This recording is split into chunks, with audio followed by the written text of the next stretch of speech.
When opening a chess game, knights and bishops usually jump right into action. The rooks often have to wait, limited to helping pawns advance up the board, waiting for their chance to enter the game. Sometimes, rooks only find their full strength in later middle game and endgame positions, when more pieces get traded off, clearing space for the rooks to move across the board. Rooks are very powerful pieces in the endgame, and knowing their strengths and limitations can be the difference between winning or losing a chess game. Let's explore the powers of the rook in the endgame. In this position, the rook is battling white's passed pawn, which is only 3 squares away from promoting. A single pawn is usually no match for the powerful rook, but since black's king is completely out of the action, white's king and pawn working together can be a serious challenge for the rook. With white to move, it is very important to keep the king and pawn connected to fight against the rook together. So white plays king f4, moving the king up the board to help escort the pawn to the promotion square. Black's rook has a few choices, but the game should be a draw with accurate play from white. If black tries to cut off the king by playing rook to c5, white's pawn marches forward with g6.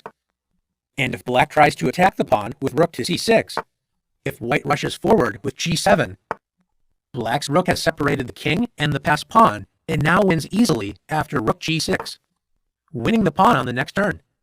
After rook c6, instead of pushing the pawn too far away from the king, white should keep the pawn and king together by playing king f5. White is now ready to play g7, when black's rook will have to sacrifice itself for the advanced pawn. If black tries to bring the king into the game with king b2, after g7, black's rook is forced to the back rank with rook c8.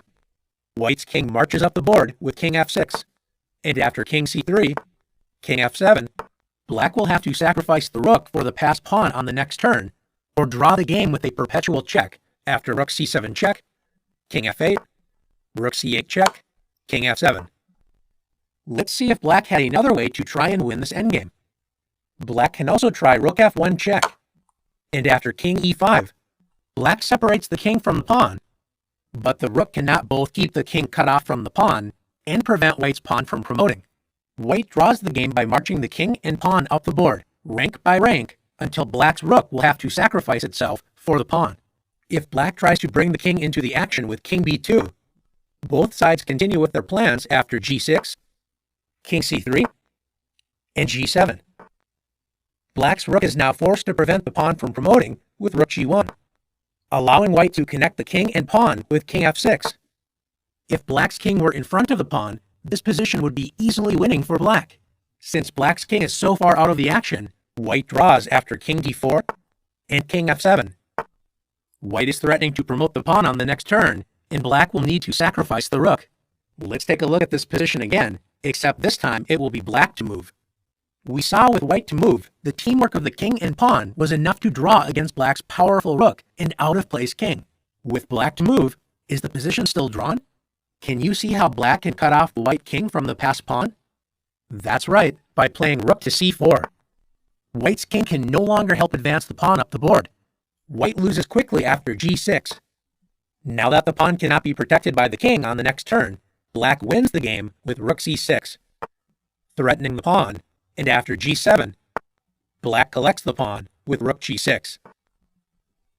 White's best chance is to stay close to the pawn and wait with king g3. Since black's rook prevents the king from defending the pawn, and advancing the pawn loses for white, black can play the slow but effective plan of bringing the king into the game and attacking white's defenseless pawn.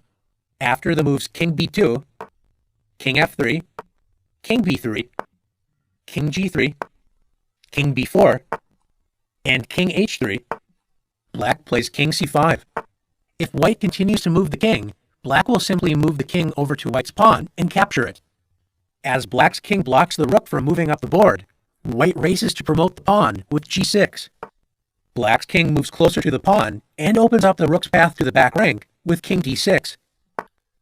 White is only one move away from promoting after g7, but black's rook catches the pawn in time with rook c8. And after king g4, black collects the pawn with rook g8. Let's take a look at another example together. In this position, black's pawn on a3 is under attack. If black advances with a2, white wins the pawn by forking the pawn and king with rook a3 check. What should black do? It's important to remember that rooks belong behind passed pawns, not in front of them. Let's see what happens if black puts the rook in front of the pawn with rook a1. After king g3 and a2, black is threatening to play rook g1 check and promote the pawn on the next turn. White plays the important rook a3 check, placing the rook behind black's passed pawn. After black's king moves to safety with king b6, white needs to deal with black's threat of rook g1, checking the king and clearing the promotion square for the pawn. One idea is to play king f2. Although this move prevents any checks on the first rank, it turns out white has made a serious blunder. After rook h1, black is threatening to promote the pawn. The only way to prevent this threat is to play rook takes a2. White captures the pawn, but now the king and rook are lined up on the same rank, so black wins the rook with the skewer rook h2 check, capturing white's rook on the next turn. After king b6, white should play king g2, controlling the h1 square and preventing black's rook h1 trick. After king b5, king h2, white can safely move the king between h2 and g2 until black attacks white's rook with king b4. Since white's rook is behind the passed pawn, it can move all the way down the board with rook a8. The rook still puts pressure on black's pawn, and after king b3, once the king protects the pawn, threatening to move the rook off the promotion square, white simply checks the king with rook e8 check. If black tries to protect the pawn, white's rook will continue to check the king. If the king moves away from the pawn, such as with king c3, white simply returns to attacking the pawn with rook a8. Black cannot make progress, and the game is drawn.